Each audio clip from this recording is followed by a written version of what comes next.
Natondisa mine sengo ya koza lisusu liboso na bino bandeko balandi o boponi ngonga ebeti pona koyeba basango yekolo Congo démocratique enguma mokonzi Kinshasa mbote na bino pe boye bolamu.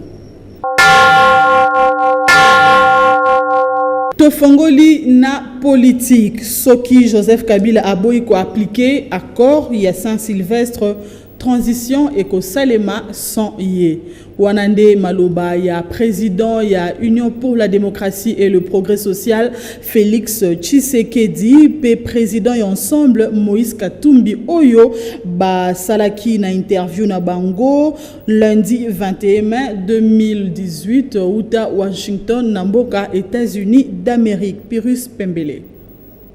Bakutanaki na Washington na États-Unis d'Amérique. Président national ya UDPS Félix Antoine Tshilombo Tshisekedi pe président ya plateforme électorale Ensemble pour les changements mwana mboka Moïse Katumbi pe ba profitaki pona kosala interview na tina ya ko éclairer opinion kolandisama na rumeur oyo ezalaki kotambola na balabala ete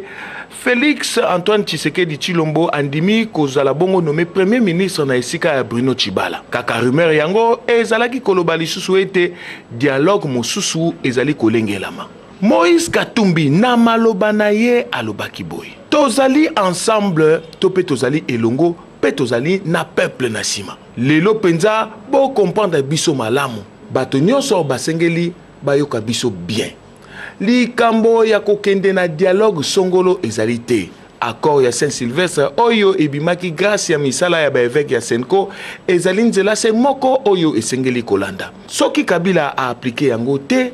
transition ekosalema kasi transition yango ekozala sans Kabila. Abakisaki lisusu boye. Soki esalami ete Kabila a organisé ba élection te. Atia motema te ke akoki kotikala na pouvoir atapo na mokolo moko. Ngonga ebeti. Meeting ensemble pour les changements au Elengelamaki le 2 juin 2018 na terrain ya Sainte-Thérèse na commune Yanji les ali reporté pour na le 9 juin 2018 Boende gouverneur Yenguma Mokonzi Kinshasa André Kimbuta Yango a sololaki elongo na ba membre ya délégation et ensemble na réunion oyo bazalaki na yango 23 mai 2018 l'hôtel de ville de Kinshasa. Pirus Pembele Bazalaki déjà prêt pour la meeting na bango ya le 2 juin 2018 oyo na terrain Sainte-Thérèse na commune ya Njili. Ba komenaki déjà mokambi ya ville ya Kinshasa bongo gouverneur André Kimbuta Yango akomelaki bango officiellement na kosengaka bango bakuta na mokolo ya mercredi 23 mai 2018 oyo na hôtel de ville pour la séance de travail na tina na yango. Délégation ya bayi ensemble pour le changement bayaki bongo ko se présenter na hôtel de ville mokolo ya mercredi 23 mai 2018 na masolo na bango na gouverneur bayokani ete ba poussa meeting pona le 9 juin 2018 na kotalaka ndenge corps ya Nkondo papa Olangi oyo akufaka na Afrique du Sud et kokoma bongo le 30 mai pe ekokundama le 2 juin date oyo bango balengelaki pona meeting na kotalaka bonene ya likambo oyo bayi ensemble pour le changement bandimaki ko poussa meeting na mongo sima ya 7 jours. Baimboka babandi était meeting ya ensemble pour le changement ya le 9 juin 2018 oyo eko salema pe eko leka malamu ndenge meeting ya UDPS et salemaki. Ngonga ebeti.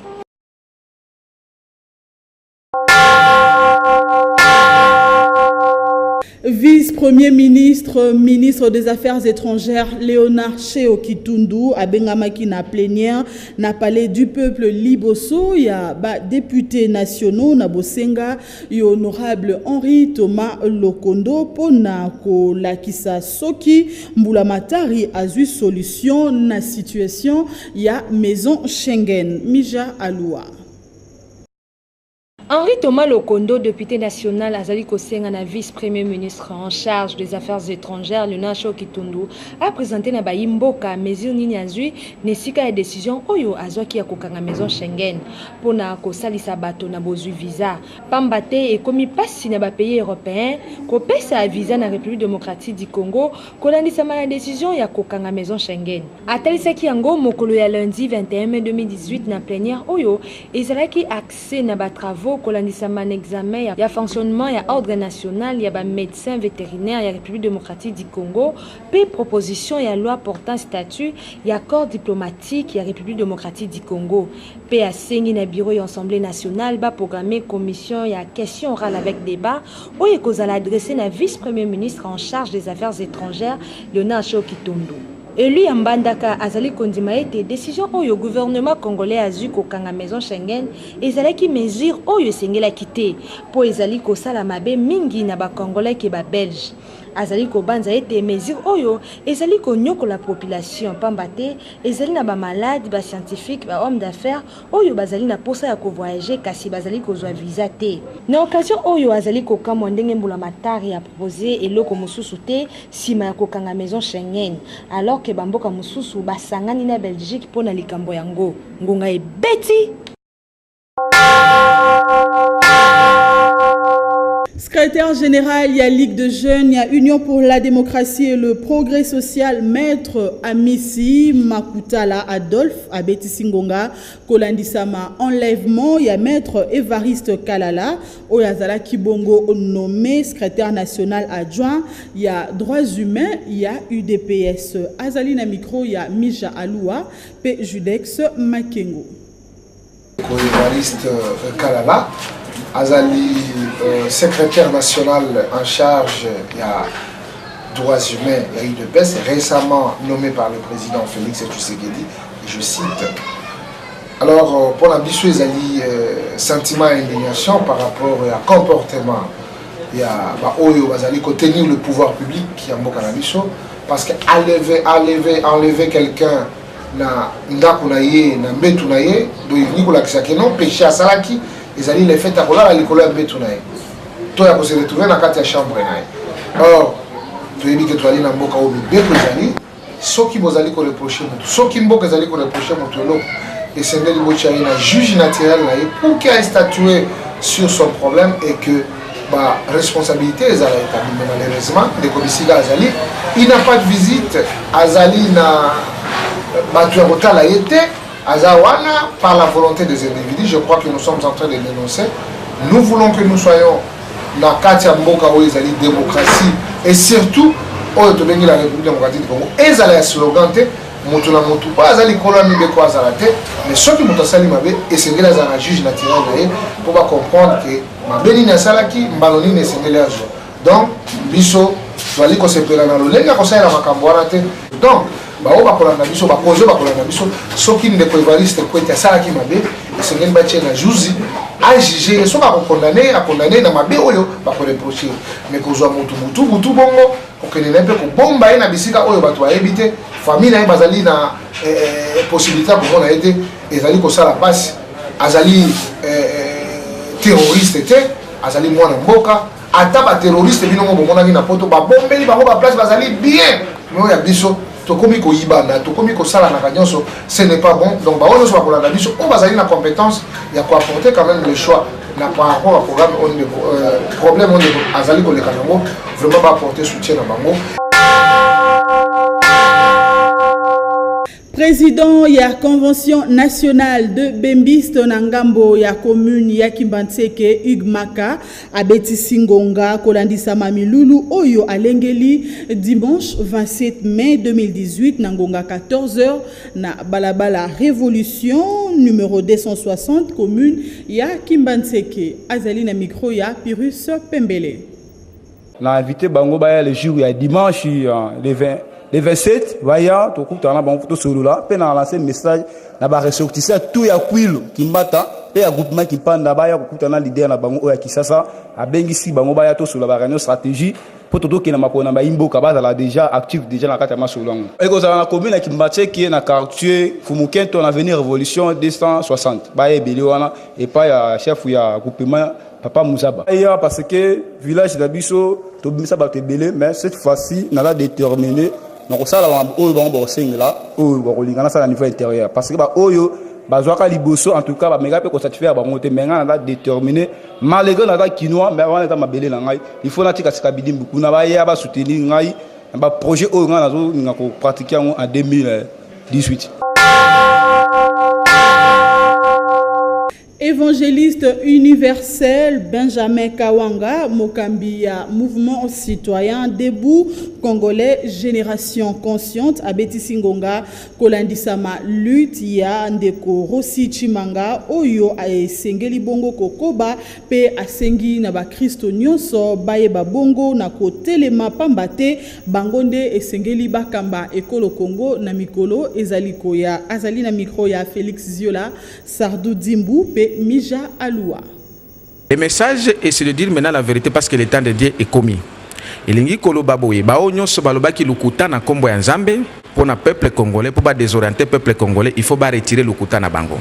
Na yango na yeko ebisa na kobana na mutu moko lelo o ba bengiye chef spirituel ya église kimbangiste. Akosi peuple congolais na peuple humanité tout entier qui ndeko oyo mandat na euti kosila depuis le 17 mai 2018 de manière définitive que yende azali oyo le grand prophète Simon Kimbangu a prophétisé qui est tango naza koloba le grand prophète nazo sala la séparation entre mutu oyo azo diriger église Kimbangi selelo na le prophète Simon Kimbangu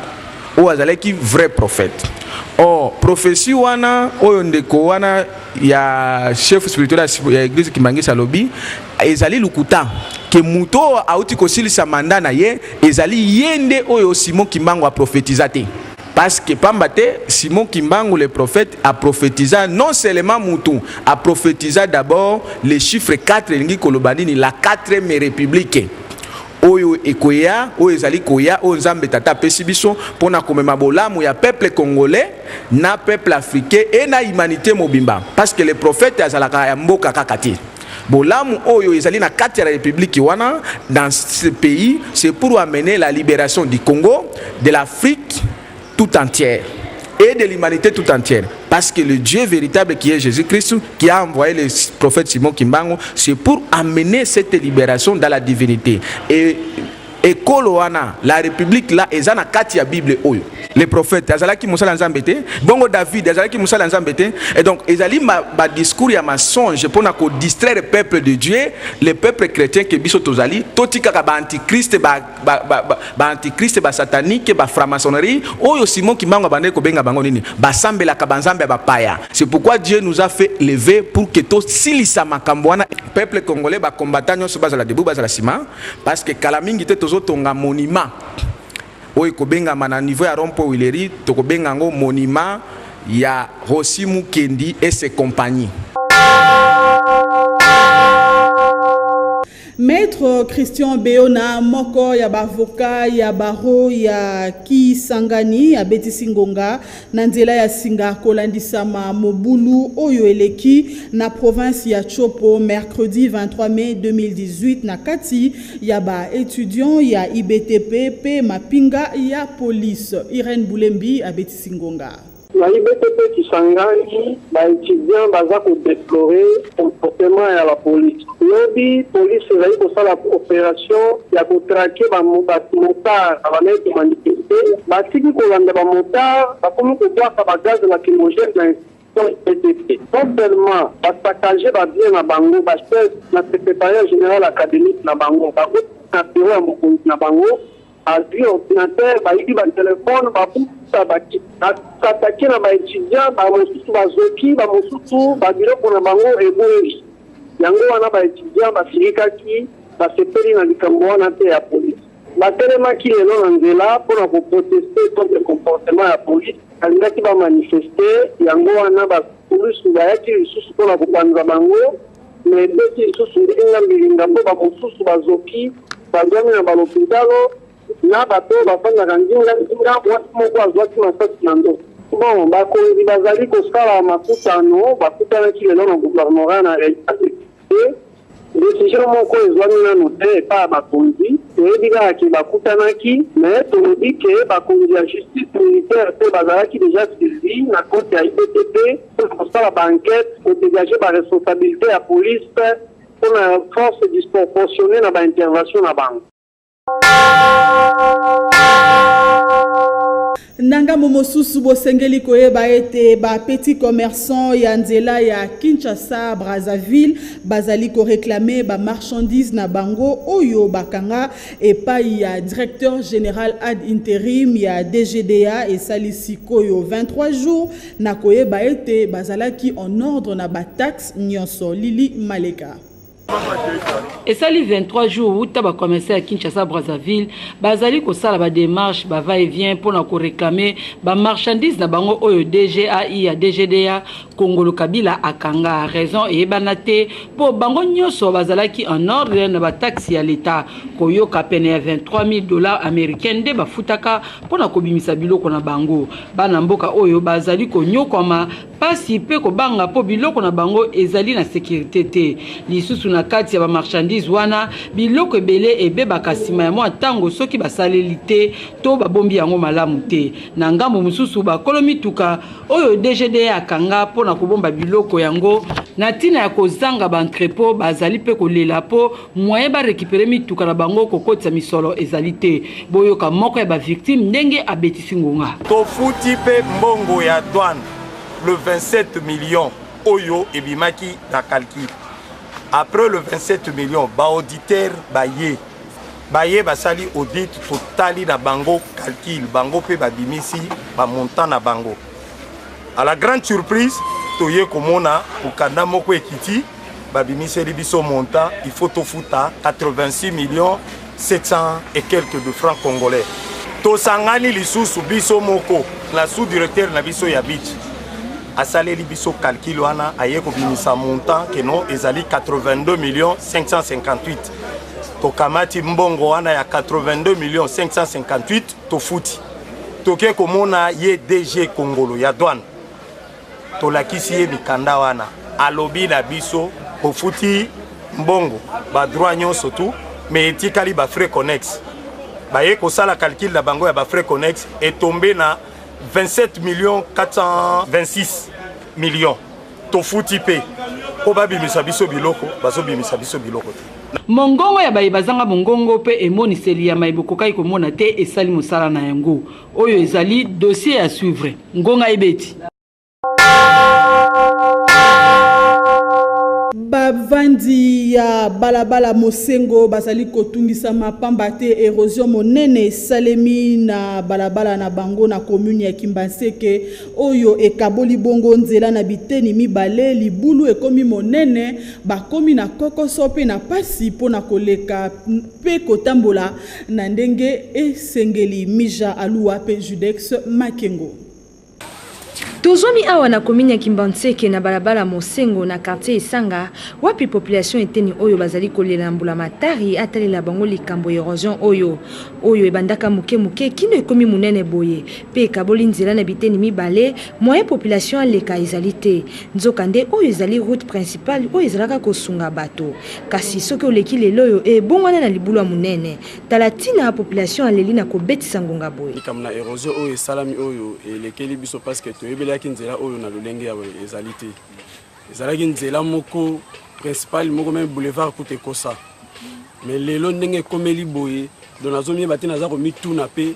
nini to sala to basala nini po ete nzela na ezonga na image na ndenge ezalaki mais bakonza mboka batala kaka bakolo misala maboko batala kaka bayeba nini bako kosala pona libota to famille to population nyonso ya Isanga ezakaka bazo atteindre otala biso bazo pe tant ko aider biso o eza deuxième route secondaire ya Kimbanseke donc osala musala o osinga kaka appui financièrement moralement surtout nous on a besoin ya outillage on a besoin de quartier Isanga da Kimbanseke eza toute une grande quartier à Kimbanseke donc de la première comme ça on est bâclé en tout et pour tout et tout ça enclavé tout ça dans position sous ya kosala ezateka banda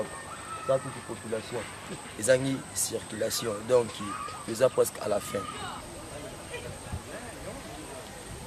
Tosengi na mbula matari ya mekana nukoluka solution na ngambo oyo na kobwaka basaki ya mabele pour permettre population eteni oyo baleka na ndenge sengeli ngonga ibeti.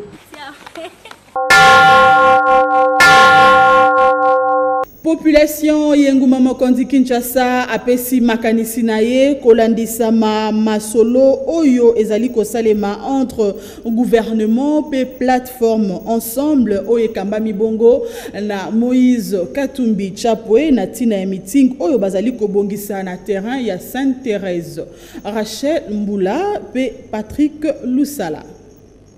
Mais quand même il faut basa la meeting na bango. Kabila nane Katumbi azalaki mutu na bango tango azalaki gouverneur bazo sepela na ye basale publicité belé Katumbi boye na boye. Mais le temps Katumba boye bango akomi lelo mutu mabe akomi étranger mais na kati na bango na ba étranger bazali to senga kimuta atika makambo wana toza moment moko mutu nyonso asala meeting na ye ezali ke ba mususu basali te zopesa bien te bato après perdre ba drapeau na bango partout ba komi ko sala campagne na bango koko nyanga lobeka ngo ke ba lunga ba drapeau to mona kango tina lelo ezali mais pourquoi bazo we bato mususu basala campagne te batika Katumba sala meeting na ye ana zokamwa Moïse azalaki moko na bango baliaki na ye bamelaki na ye basalaki na ye nyonso pendant 10 ans balobaki na ye Moïse vanda tango Moïse amoni ke côté azalaki azali susu à l'est a préféré akene na ye asala na ye eloko na ye eza lokola mwana soki akola kokisi 18 ans alobi ke papa nga na lingi na nga lakende kobala mwasi na nga papa na koetufe mwana na ngai te mais ça m'étonne bango bakoetufe te ke plateforme ya Moïse basala meeting te en même temps bandeko nanga bandeko ya PPRD pour azande kwa mutu moko te bandeko ya PPRD batandi ba drapeau na bango RDC mobimba ba drapeau na bango etandami wana deja propagande na bango bazosala ya mibale bazotia ba image ya Kabila bazofukamela ka Kabila bafukamela ka Nzambe parce qu'on est mabe batika bango pays démocrate où est la démocratie eza mboka ya Kabila te eza mboka na biso nyonso botika Moïse azaki moko na bino na mboka soki kamoko banyu basala l'activité na bango kutu avant même ba déposer lettre si ba pesa bango aval monsieur comme l'autre camp et comme ba interdiction or biso penenge to yebeli ce faut kokoma pour na ko tenir gouverneur informé que tous en activité songolo to pakala c'est mon mokolo ba na sika boye et comme ba interdiction c'est interdiction ça bien té et moto zonga na ba tomitia mboko za bisonyo surtout yate à côté mon ba sa activité bangonde ba privilégié côté mosusu ko négliger ko coincer Toleki na page promotionnelle ya Ngonga Ebeti Bolanda. Direction générale ya collège du réveil et sengi na baboti nyonso baeba na bango batangaka na école na bango mingi ba finaliste baleka na lombango pona kofuta minerval pamba te na mikolo zomi o etikali mwana nyonso oyo kofuta minerval te akosala ba examen te pe bakozala kaka libanda ya école etami mokoloto direction générale mesetakataka mandefu Josué.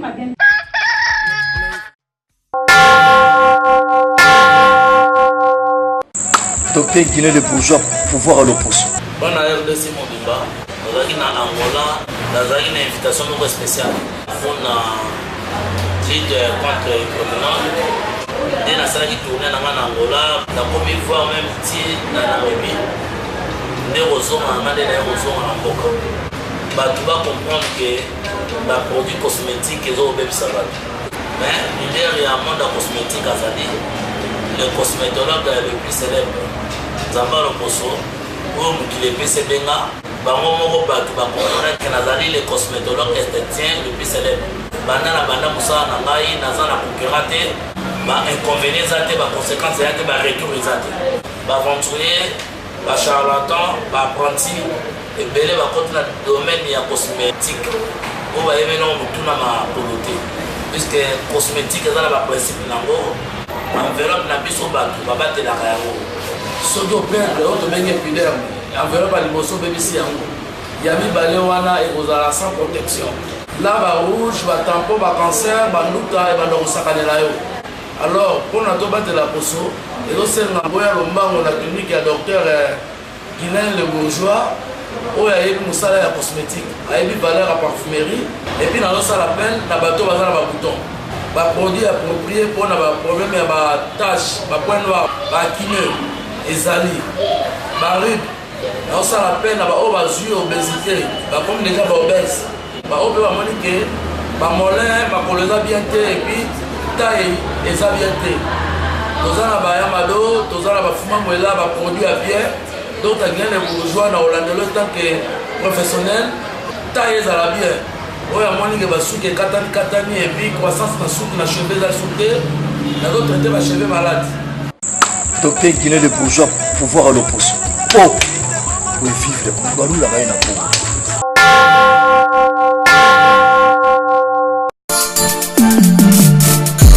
ya Kimbantseke pe ya Tchangu Mobimba okazo yangoyo epesameli bino na cadre ya sortie officielle ya Fondation Riche Club mokolo ya samedi 2 juin 2018 nde mobangi na marche de santé ebongisami kobanda maison communale ya Kimbantseke oyo ezomi na kingasani ya suka kino na cimetière ya Kimbantseke retour na bar Riche Club esika putulu ekomata makala ekotikala na ba activité ya lolenge na lolenge boyo kangonga côté masolo yo côté bile pourquoi c'est tu vois lobby hein bango tu bazali salokolo Fondation Riche Club au moins 36 002 degrés babi veut dire qu'on a la muka ezabi tibiti metoko la muka le 2 juillet les 2 juillet pe kokoka babi Fondation Riche Club le 2 juillet mo bangi na marche de santé ils apprennent ba santé na biso moko to bengisi yo sangambeli akozala ebongo yo. La sortie officielle de la Fondation Riche Club accompagnée à marche de santé pour le développement de Kimbantseke. Pour la sécurité, capitaine Bola. Respect mon capitaine Bola. Pour la marche de santé, il y a qu'à vivre le 2 juin. Au moins, on va bagner la marche de santé. Au Fondation Riche Club, à Ponce Bino Bana Kimbantseke. Biso Nyonso, dans la sortie officielle. Gonga et Betty.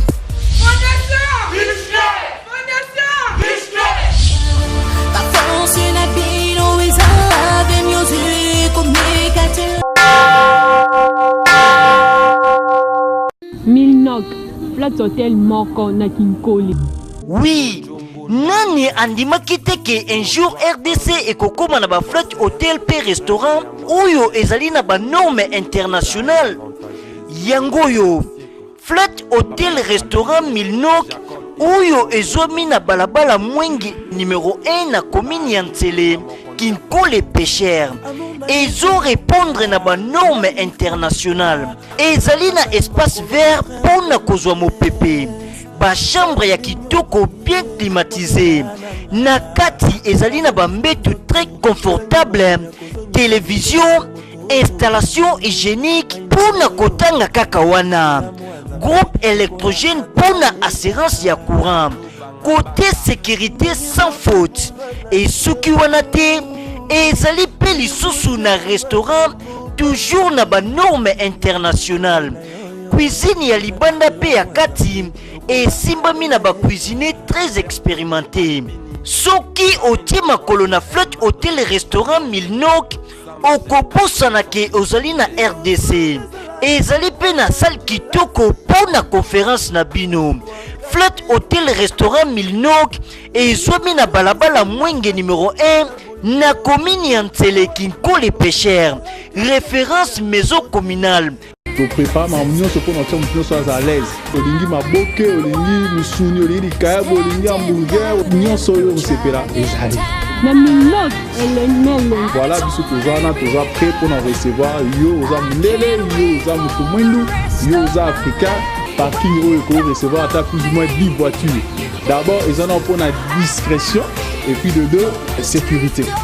Papa au niveau de ma famille na yo moi si bana bo pe boya to préparer la film pour les enfants la film où ya bino ba adulte zali donc les va pour notre chambre soit à l'aise.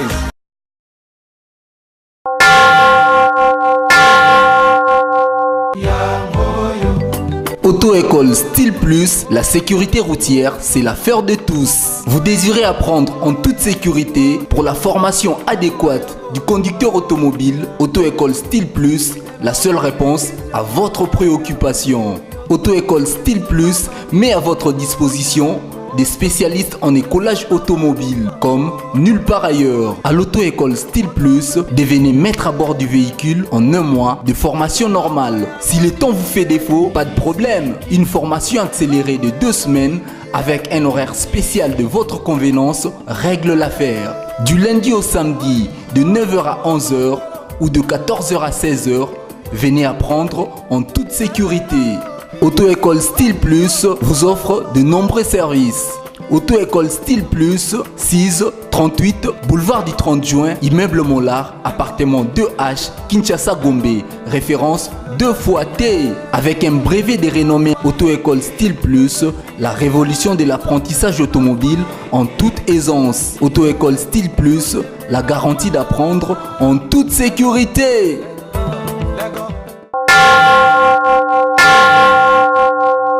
Tokomi na suka ya basango ya ngonga ebeti ya mokolo ya lelo ngai na bino tokutani na mikolo ezali koya mokolo ya jeudi bokutani na Lili Maleka pona basango mosusu ya ngonga ebeti. Merci na ndenge bozalaki ebele uta na commune ya Lemba quartier Salongo pona kolanda basango ya ngonga ebeti ya mokolo ya lelo botikala malamu kimia na nkolo o mabota mabino.